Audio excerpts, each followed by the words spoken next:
pledge allegiance to the flag of the United States of America and to the republic for which it stands, one nation, under God, indivisible, with liberty and justice for all.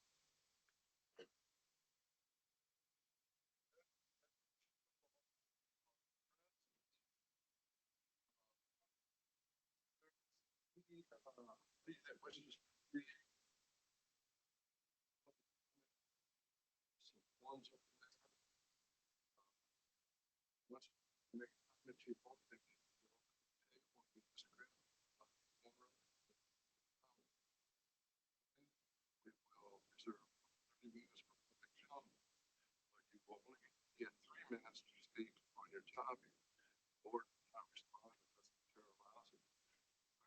Where's my hearing guy? Is everybody hearing that? We put in new microphones, so hopefully we're able to hear and everybody can hear. After discussion was held by the board, motion was made and seconded to approve the following consent agenda.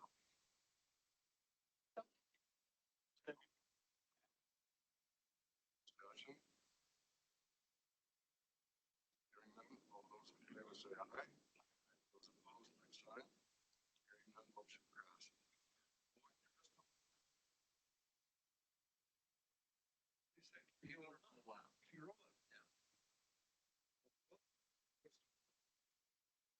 You're joining in. Thank you. So how many more spots you need to fill out here? 7. So I'll say that. Welcome board. And what's your past background? I work in Lewis Conflict in Arizona, Department of Corrections. Really? 6 years. And Okay. then I left them to Lincoln, Nebraska for 17%, about 3 years and 2 months. So I've been good for a little more than 49. Excited.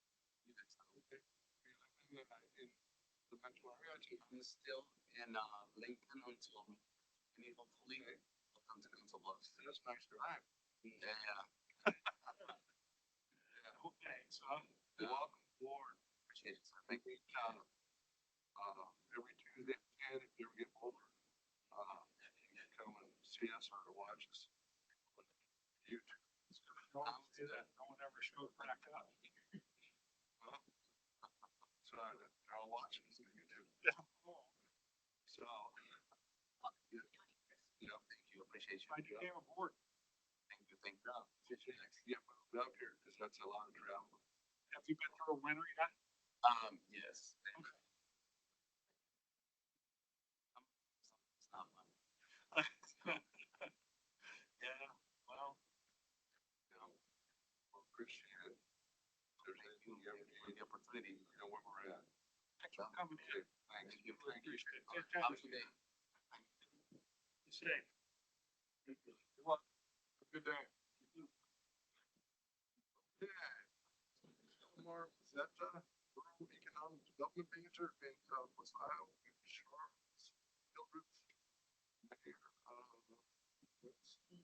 Yeah, I'm not sure what happened. I know he had a lot going on, so Okay. I don't know if he Update on, I didn't, as I said, update on infrastructure, city of Trust wastewater. Yep. Away. So, hi everyone, how you doing? Okay, Rural Potawatomi County Infrastructure Coalition, we started it, as you know, in 2020, gosh, 23 at this point, what a while. Coming out of the ARPA funding to fund certain projects in rural Potawatomi County. We have good news on a project. We're going to give you guys some money back is the headline of this. The city of Crescent originally had a $4.9 million project that was going to have to be undertaken in order to update their sewer systems or their lagoon systems. It was really turning insurmountable as far as finding the funding to be able to do that. It was just kind of an uphill battle of how we were going to afford that, even with this grant. Luckily, we had some innovative approaches and we went back to the drawing board and found a new system that is only going to cost $2.05 million. So literally a savings of over $2.2 million. So really, really thrilled to see that. But because of that, the RPCIC with all of these projects is only funding 24.2% of the project. So as the project changed, it went from $4.5 million to 2.05. It changes the percentage that they're going to get. And basically what that results in page 2 of the brief that I provided for you guys. Basically what that means is that the city of Crescent, instead of receiving $977,000, sorry, wrong one there, they will receive $496,000 from this grant program. So basically we are giving you guys back $481,261.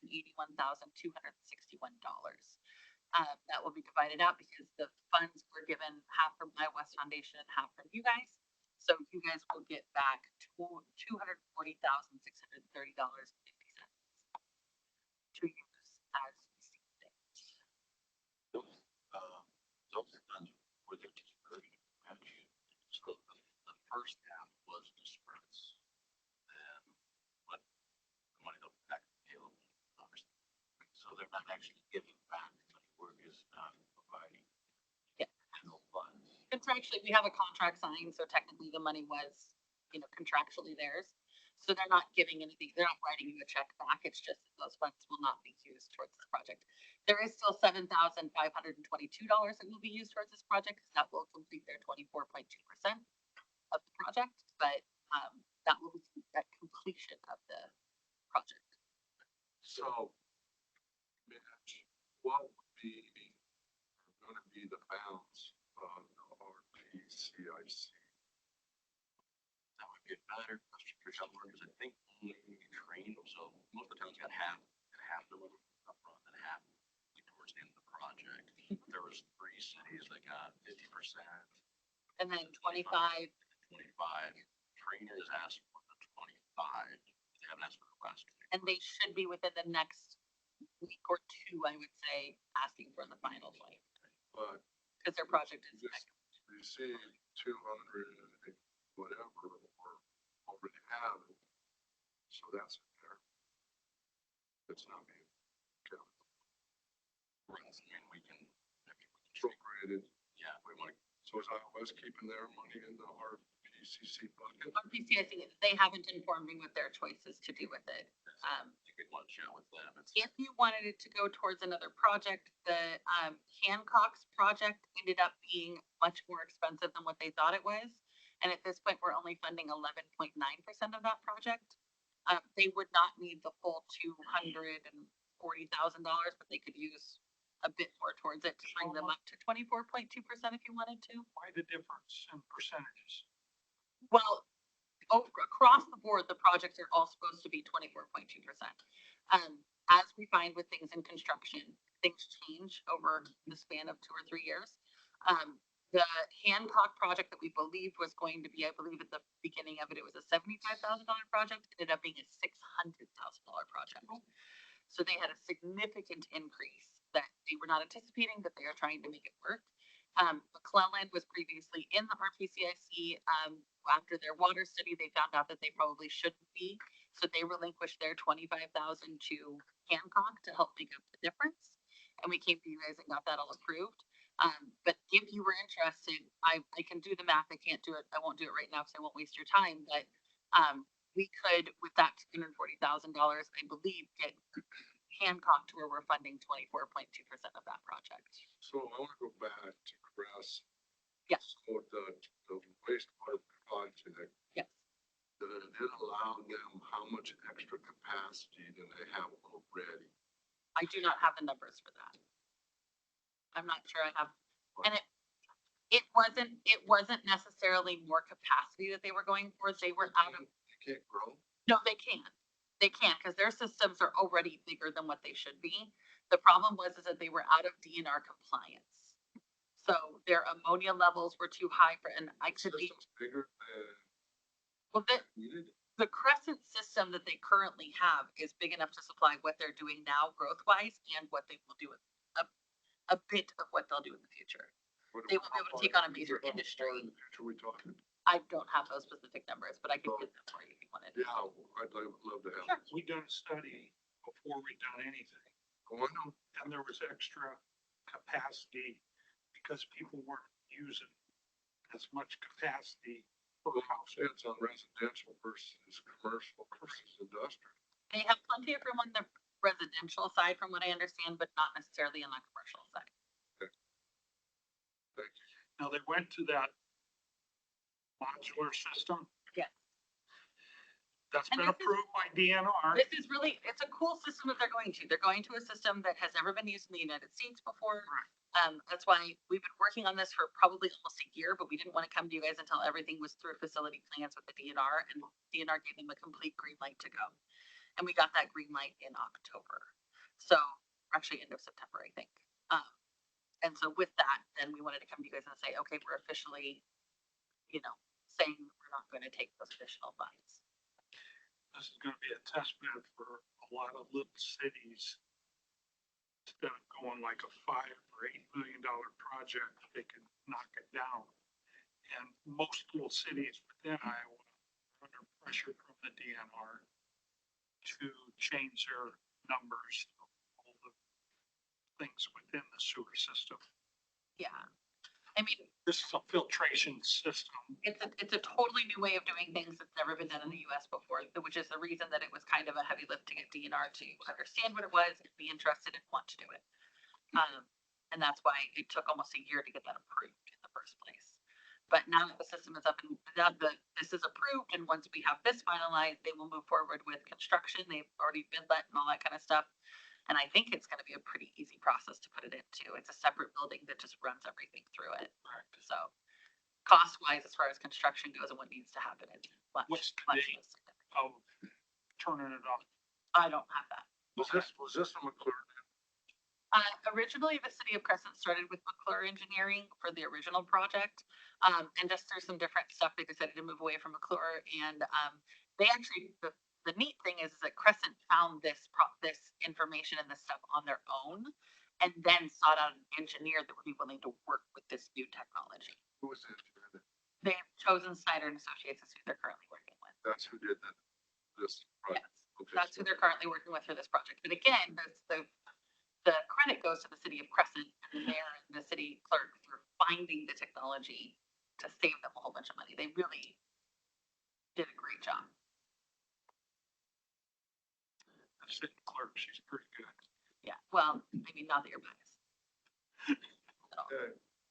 Any other questions for Salomon? So you'll do the numbers and that. I can do the numbers. Would you like me to come back and present on those numbers, or would you like me to just send an email and let you guys figure it out? Or Email would be good. because we have the RPCIC that is technically in charge of this, that the executive committee, we can just combine an executive committee and give them the numbers and then come back and present once they've decided what to do. And you guys are on it. Conversation with Iowa West. Mitch, we have to have everything committed by the end of December, correct? No, we had to have everything committed by last December. Okay, So we spent our share of the RPCIC money first before we used all of Iowa's, because we wanted all of our spent before the deadline. okay, So legally, you guys are good on that end. We have the goal of all the project, according contractually, all of the projects are to be wrapped up and final payments are to be out by September 26th. I understand that we would like to move that up to June if possible, so we are working on that. So if you get your numbers, send them to Jeanette, she'll get them to us, and then you can come back with your piece. And that's because you guys would like to think about sending it back to Well- Hancock. We'll talk about that later, but if you can do that, then you can I can figure out what Hancock come can back do. with your board and that type of thing, and we can have that discussion, because that's not on the agenda. That's fine. Thank you. Clarify the numbers that, make sure you know. We actually have a meeting of the RPCIC, part of the committee on Wednesday. Wednesday? Okay, between 11:30 and 1:30. So, Iowa's is having their big showdown. Yes, it's after that. It's in the afternoon. If anyone would like to join, 3 to 4 p.m. at Iowa, on Teams. that's What? just on Teams. So it's on a virtual call, so that all of us can look at the spreadsheet together and hammer out, and we will do those numbers tomorrow. I'll add that to the agenda. Figure out what that would look like. You're welcome. I really appreciate all of the detail. Oh, good. Yeah. I wanted to make it as clear. I know that this stuff can be clear as mud sometimes, so. Wish Chuck Clear as wastewater. Huh? Clear as wastewater. this is clear water, they say. I wish Chuck was here to really, Yeah, I'll call him. He has been incredibly appreciative and, we all are of everything you guys have done with our PCAC, so. It means a lot to the little town. Yep. Going- Correct. It's going great. Yep. It really is. And it'll be all wrapped up in time and I think everything's going according to plan, so. Okay, thanks, sounds Chuck. good. Thank you. Trying to stay dry. Yeah, I'll work on it.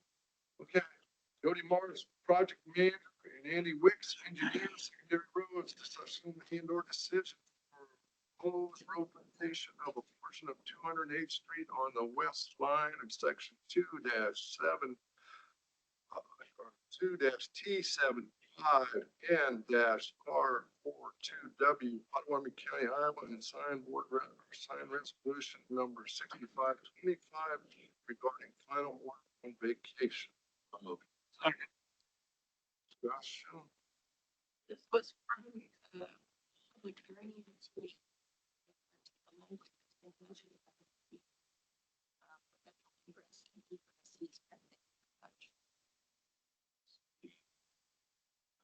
Yeah, it's the 1, 2, 3, 4, 6th whereas. Where it said it's contingent upon the recorded survey of perpetual easement granting access to adjacent, and the cost of said recorded survey and easement shall be borne by the adjacent landowners. That was the important part, right? Make sure that the county doesn't responsible. Jody, I appreciate you putting that together. You're very welcome. Any other discussion? Hearing none, roll call. Bell, Aye. Supervisor Miller. Aye. Supervisor Wickman, Supervisor Jorgensen. Aye. Supervisor Shaver. Okay, Richard Sweeney, good news, jail and prison ministry presentation on good news ministries. I invited Pastor Sweeney in, today. I met him some time ago and got to meet him again on a presentation that his organization had the other night. I'm very impressed what you're doing for us, county, for, the jail ministry, and I just thought I'd invite you in to your presentation, your organization. If you want to discuss your past history, that's fine too. I'll just leave it up to you. Yeah, I'm pastor at First Baptist Church, which is just right across Bayless Park over here. The church has been around for about 170 years. We've been instrumental in starting Christian Home, which became Children's Square, which is kind of an interesting history there. It also began to work with sick people, which later became Jenny Edmondson Hospital. So it's neat to be working with them. And as pastor, I work with Good News Jail and Prison Ministry, which is pretty connected still with them. But you know how, I'll tell you a little bit about that and how we've been involved here in Potawatomi County. But I was involved in the drug culture way back in the 70s and went to Anamosa from Iowa here, 75 years. And that's when I put my trust in Christ and my life changed. I went into prison, got the welding trade, GED, became the president of the ministry in there, went out to schools from there, got minimum amounts to go out to schools this week. Got in the honor house, still got turned down for parole. Kind of tells you a little bit about the background and how messed up it was. But I came to a halfway house here at Council Bluffs on the 24th Avenue before they had the RCF. And then somebody, you know, as my life began to change, I had somebody from the jail saying, "Hey, your life changed. You know, can you come and talk to me about that?" So I came in and talked to him, and really, it's really what I wanted to do was go in there and tell more people about how their life can change. Of course, I've had some resistance in that because of my background and stuff like that. But I've since then I worked under 3 sheriffs: Sheriff Fort, back in 1980. Sheriff Mike Kearns and Sheriff Jeff Decker. So I kind of worked in the jail, but also worked for the sheriff's department as their chaplain as well. I know all the security people when I came in, so and it gave me a hard time. Always like to do that when I come in and do a little extra security on me. But just build up good relationships there with the sheriff's department. The first 7 years was voluntary. And then I came on with Good News Jail and Prison Ministry. It's a ministry that was founded in '59. It's the largest civilian supplier of jail chaplains in the world. Right now, we have 20 states and about the same countries that we serve and put chaplains in. So it's a huge, and I say we, because I feel I'm so connected to them, even though I'm not employed by them anymore, but I still very closely connected. I left Council Bluffs, Potawatomi County, back in 1995, and I still lived here, but I became a regional director, placing chaplains around the country and supervising them and then helping them. We had 2 chaplains come in after me that were here for 2 years, and one went to Kentucky, another one was here 2 years and went to Buena Vista. So this was really kind of a training ground, it seemed like to me, when people would come in, serve as chaplains and move on to other parts of the country. But we've always had chaplains here. Right now, the official chaplain here is Jeff Edgar and Ashley Frakes. We have 2, and they're splitting their time with Sarpy County and Douglas County a little bit. One of the things that we did in the jail when I worked under Sheriff Mike Kearns, he gave me an office here in the courthouse, actually just right down the hall. So I had a lot of interaction with the supervisors and all other departments within the courthouse. But one of the things that I went to Mike Kearns and I said, there's a program called the Life Free Program. It was done in Florida first. Now it's kind of grown into different jails. And I asked him if I could have one here. He said, what is that? He goes, well, in a nutshell, it's you get in my own housing unit and I'll handpick the inmates to go in there with the approval of the correctional staff so everything's safe. And so he said, yeah, let's give it a shot. And for many, many years that went on. And it's not going on. The new jail was very hard to have it operate, I think, a little bit in the new jail, but maybe that could be relooked at. But it's amazing what that does. We tried to take statistics of the life of the program. So as I put people in here, we dealt with finances, family, how to be a good father, a leader of your family, addictions. Jeff Ballinger came in here at 23 years old, threw him into jail, and he taught him on finances, So we had some really high quality people coming into jail teaching. Just want to tell you one quick story. And Doug Brandt was here in the jail. He couldn't read at all. He wanted to read. He wanted to read his Bible. He just wanted to read. And so I required so many lessons done every week. And 15, and he would get something done and he looked pretty sad about it. I said, don't worry about it, Doug, because he would try to read, volunteer. I never pick on anybody to read because I don't know if they could read or not. But he would volunteer, and it was just really kind of agonizing to go through just even simple words, reading that. But he was looking at a lot of time, but he got out on probation, and he had 2 children at home, and he got home with Cheryl, and they got married. And one of the things that she said, that Doug now sits there and reads to his children. Before he could never do that, he was too embarrassed to try to read because he couldn't read. And now he's reading to his kids, Bible stories and different things like that. I always think about that one because it just really shows the importance of having that. We had a lot of people go through that program. We tried to teach statistics of that. There used to be about 70-80% of those in jail return back in time once they're released. 30% success, something like that. We try to keep stats where prison fellowship has done that, which is a different ministry, but they try to stay like 45% return instead of the 70%, which is a good thing to have. But we stopped keeping those stats because trying to track everybody and where they're at and those kinds of things. So we didn't do that, but we've had some great great successes there. Governor Branstad had proclaimed, jail ministry month for the state of Iowa. I think that was must have been back in 1988.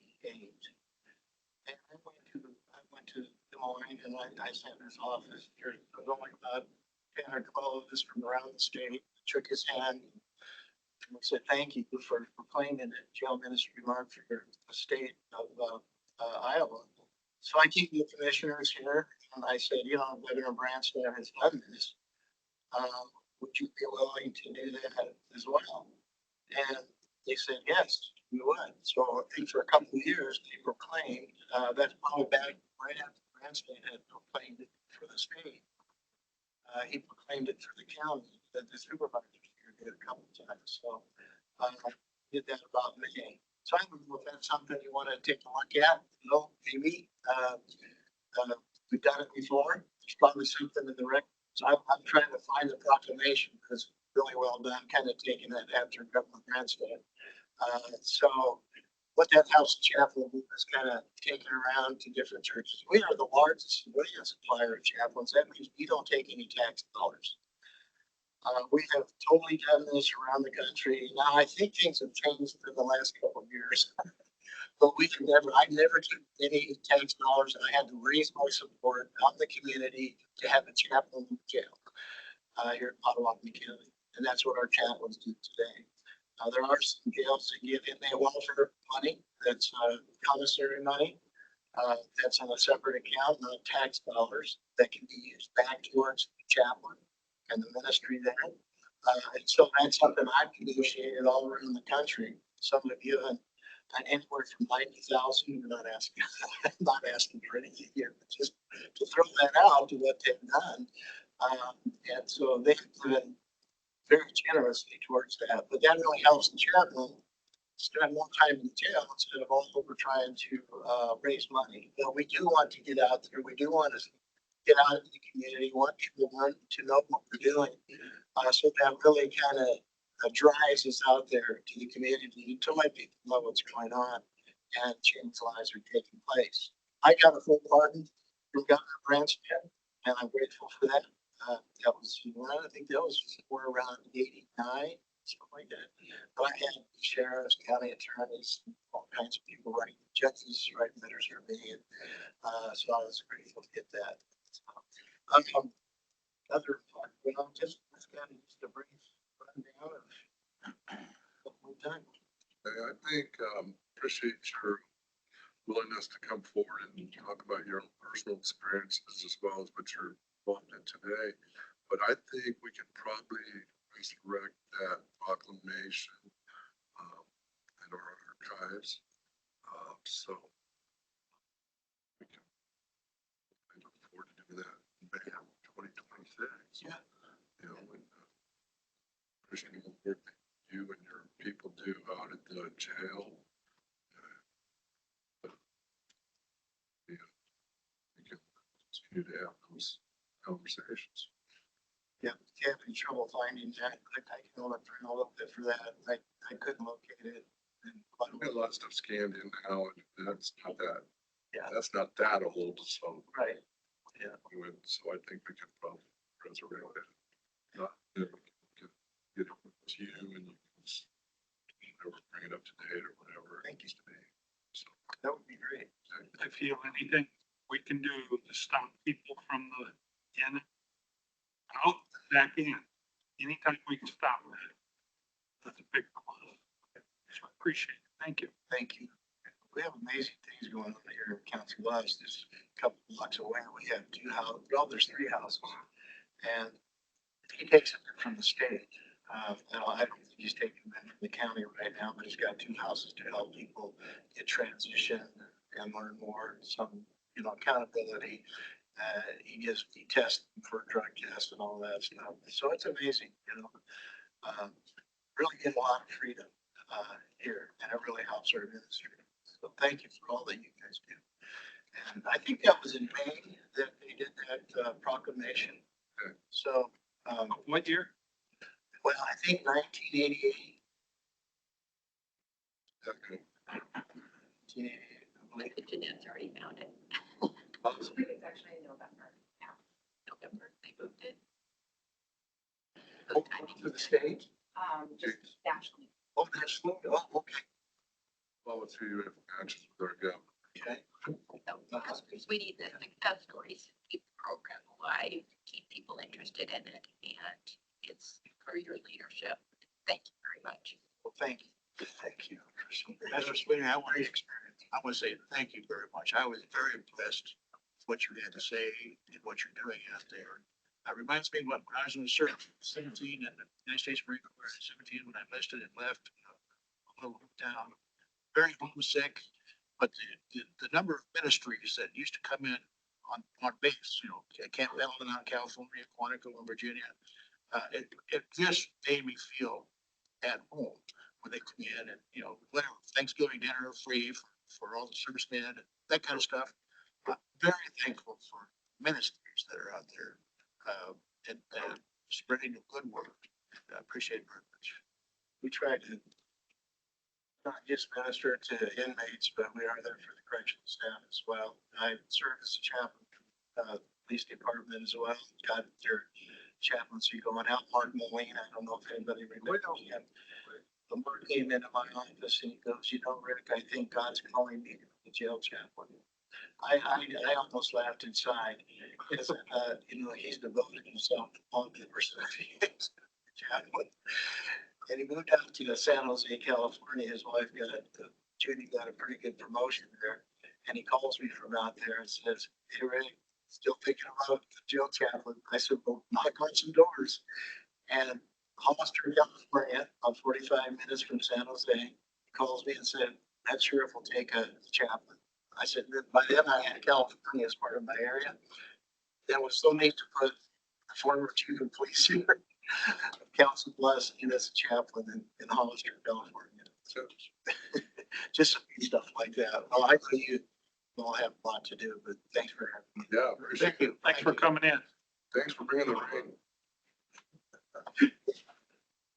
Okay. Inspector, Administrator, Veteran Service Discussion and decision to approve and authorize the board to sign proclamation supporting Operation Greenlight for veterans the week of November 4th through 11th. So moved. Discussion.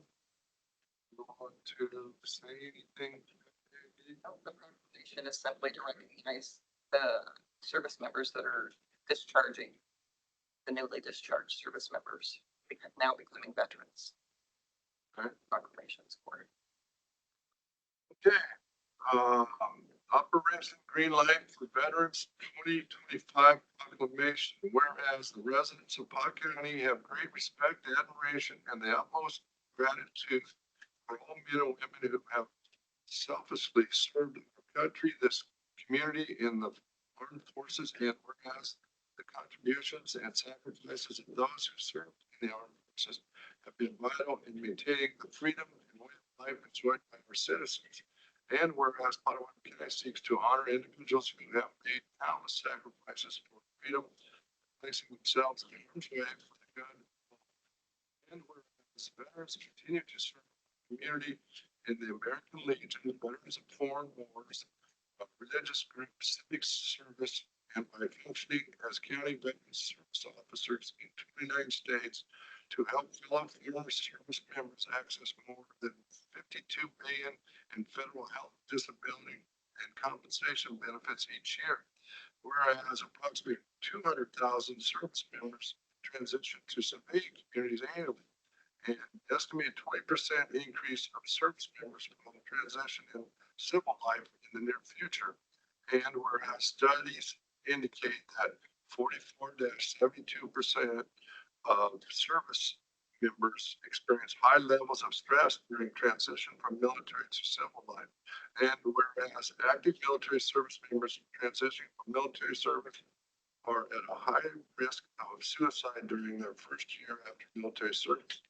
And whereas the National Association of Counties encourages all counties, parishes, and boroughs to recognize Operation Greenlight for veterans. And whereas Potawatomi County appreciates the sacrifice of are United States military personnel and believes specific recognition should be granted. Now therefore be it resolved with designation as a green light for Federal County, Potawatomi County hereby declares 2025 as time to salute and honor the service and sacrifice of those transitioning from active service. And be it further resolved that in observance of Operation Green Line, Potawatomi County illuminates its buildings in green from November 4th through 11th as a visible show of support for veterans and their families. And be it further resolved, the Pot County encourages its citizens and patriotic tradition to recognize the importance of honoring all those who made immeasurable sacrifices to preserve freedom by displaying green lights in a window of their place of business or residence from November 4th through 11th, 2025. Dated this 28th day of October 2025. Chairman Belt, Supervisor Shea, Supervisor Jorgensen, Aye. Supervisor Wickman, Aye. Supervisor Miller. I, Got a picture of this deal? Bet so many colors for the courthouse. It's gonna fit in. Yeah. Down the creek for a few years. We read now. we're right now. October.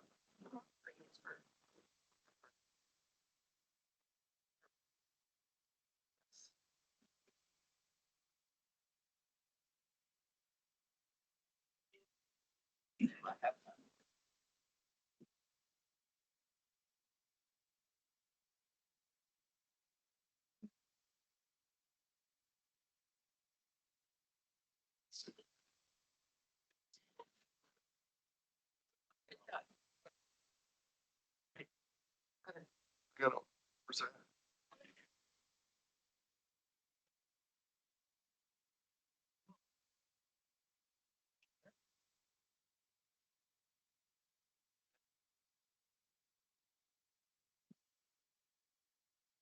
We're signing up to the United States Marine Corps, I've been quite.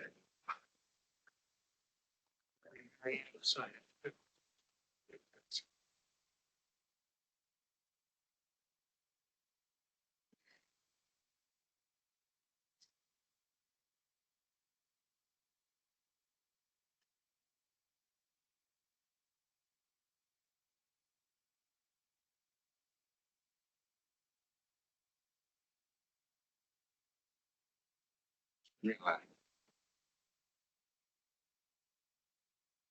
No, red light came. I can keep this. Yeah, thanks, David.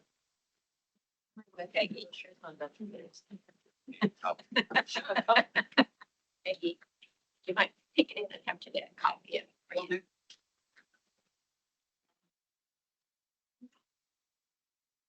Program on Saturday was sure nice, Peggy. Thank you for putting 19 others. Turned out really well. That really well for the first time. Yeah. Next year will be more. That's right. Like ceremony over at the VA. It was really a neat program, so watch for it next year. Okay, Mr. Jorgensen, where you can tell us about your committee appointments. Okay, well, I have a lot of things going on, not, a lot of it was, political events, Republican event, met with Lieutenant Governor Chris Noyer, Thursday, interesting, yeah, she's one of her, second, anyway, coming up. Saturday morning, I was at the mayoral, candidate forum, also very interesting. Let's see, last night, no, yesterday, we interviewed the applicants for the VA's Board of Commissioners. Brian and I, we're gonna have a pretty good team put together, this time around for the open seats that are available. And also Monday night, I attended the Fourth District Congressional Candidate Forum last night in Schrader, Iowa. Five candidates, running for that seat, and very, very, very interesting and enlightening, informative. I appreciate that. Thank you. Was working on the workshop, trying to figure a spot out for communication towers, went to the school board meet at the library. Council Plus User here. Went to the roads for, a lot of people in their time at the roads. And then, see, I went up Friday to tour the Gibson City ATV park, how they run it and what they've done up there. It's very impressive. They draw a lot of people in, and it's a big economic boom for them up there. I couldn't believe what they've done. And the two ladies that run the park, run the machinery, and it was a full day, but it was really neat. Learned a lot. And I went to the flag burning ceremony over at VA. Done the VA interviews yesterday. Went out to Mendon yesterday for their urban renewal meeting. And then professional development for Iowa the last day yesterday. I was there. So,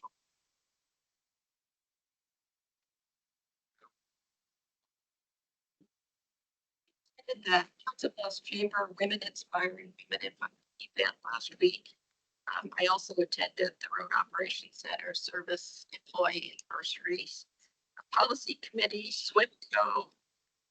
On Friday afternoon, I drove to Stewart, Iowa, at the invitation of the Iowa State Extension to tour the Mid-American Solar Farm.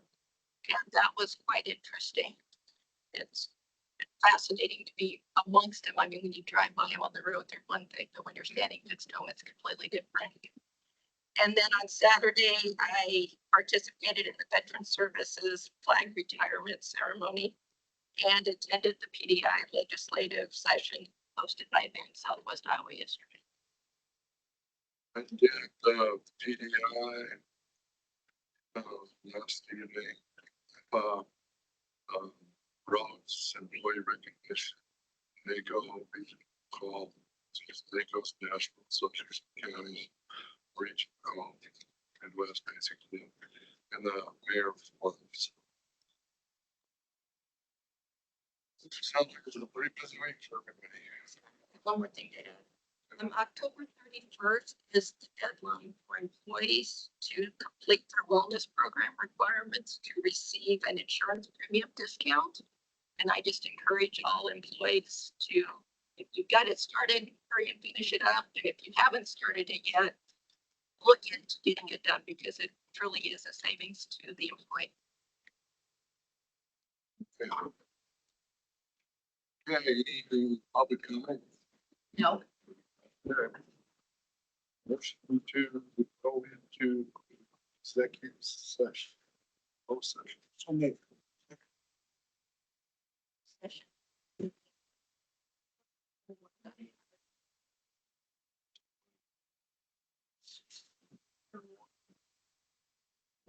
Let's see.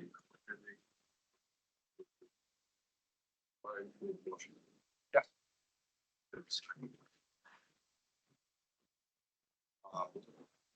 Chairman Bell, Supervisor Wickman, Supervisor Jorgensen, Supervisor Shea, Supervisor Miller. Aye.